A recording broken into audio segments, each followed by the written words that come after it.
Here's a little bit of interesting trivia. The first mention of this in any medical journal was in 1902, and the diagnosis that this physician came up with, he called it defects in moral code.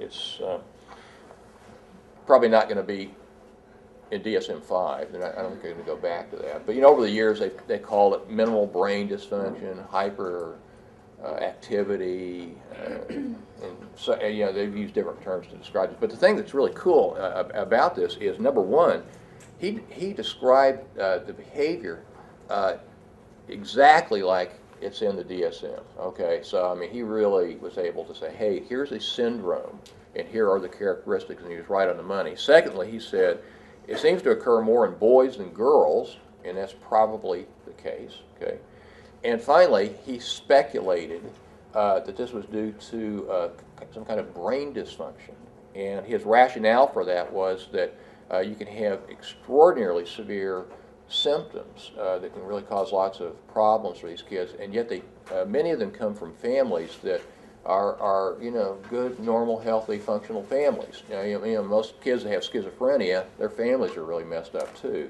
So if you look at really major mental illnesses, a lot of people are coming out of family situations that are highly dysfunctional.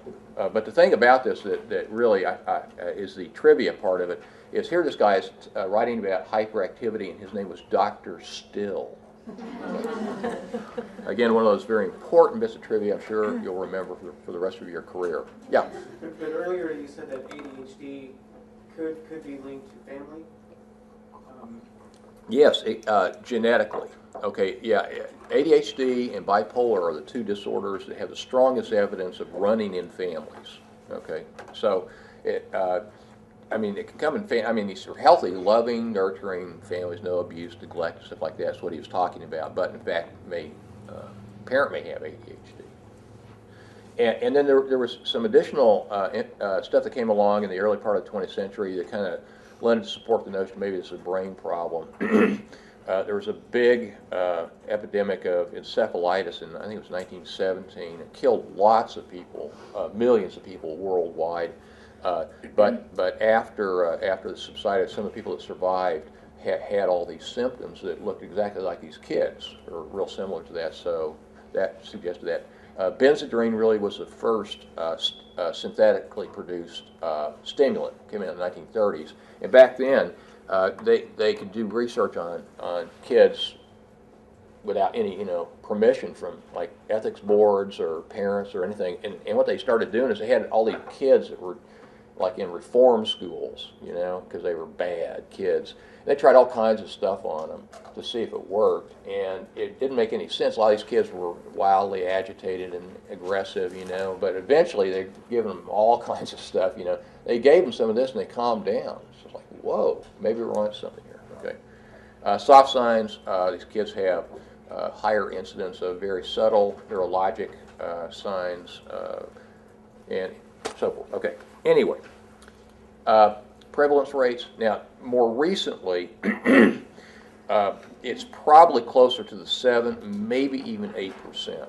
There's going to be, some new epidemiology studies that are planned once DSM-5 is out, so we'll kind of go back to the drawing board.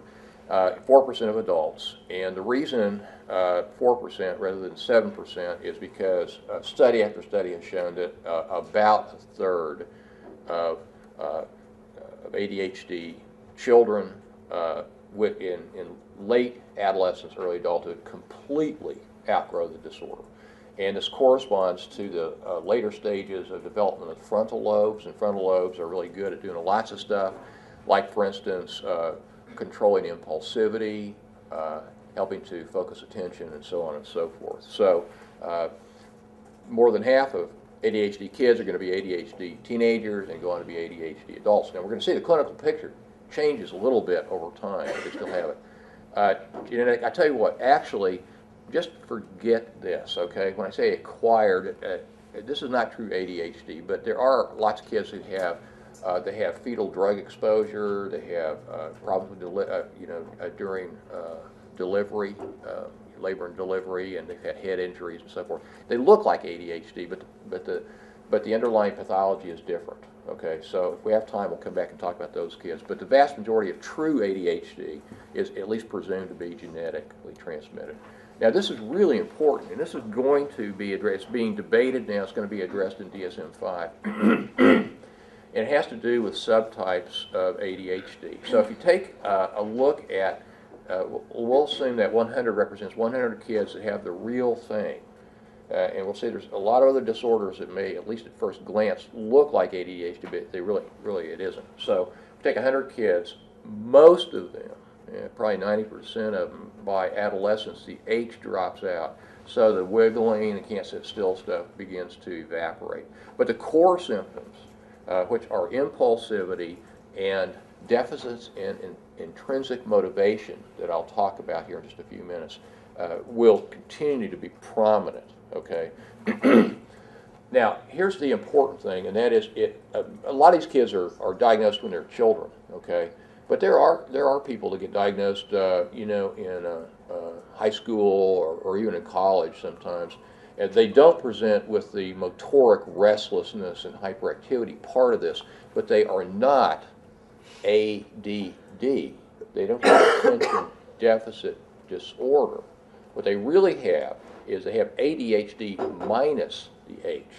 Now, the reason I'm making a big deal about this is because there is what currently is called the inattentive subtype of ADHD, and it's absolutely clear it's not even related to ADHD. Okay, the underlying biology is different, the response to medications is different, and so forth. Okay, so this is going to, I don't know what the final outcome is going to be, but it's they're going to have a qualifier, a subtype of adolescent version that says it has the core symptoms minus the hyperactivity. Okay, now I'm going to elaborate on this, the inattentive subtype here in a few minutes, and then by adulthood you can see about a third they completely outgrow the synchronous.